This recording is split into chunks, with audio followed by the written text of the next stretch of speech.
Սաղմոս 6. Օգնության աղոթք փորձության ժամանակ։ Դպրապետին 8-րդական եղանակով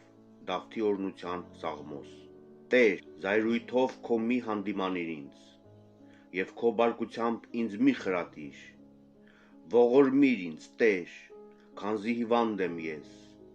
բժշկիր ինձ, քանզի ոսկորներս խախտվել են, անձն իմ յուիշխռոված է, և դու, Տեր, մինչև երբ, դարձիր, Տեր, փրկիր ինձ, ազատիր ինձ, Տեր, քո ողորմությամբ, քանզի չկա մեկը, որ մահվան մեջ հիշի քեզ, կամ դժոխքում գոհանա քեզանից, ես հոգնեցի իմ հառաչանքներից,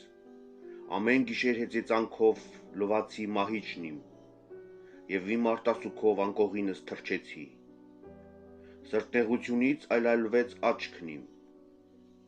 ես հյուծվեցի բոլոր թշնամիներիս ձեռքից, հեռացեք ինձնից ամենքդ, որ անօրենություն եք գործում, Տերը լսեց իմ լացի ձայնը, Տերն ականջ դրեց իմ աղոթքներին, Տերն ընդունեց իմ խնդրանքները, բոլոր թշնամիներս թող ամաչեն ու խիստ խռովվեն, թող ետ դառնան և իսկույն խիստ ամաչեն ու զարհուրեն,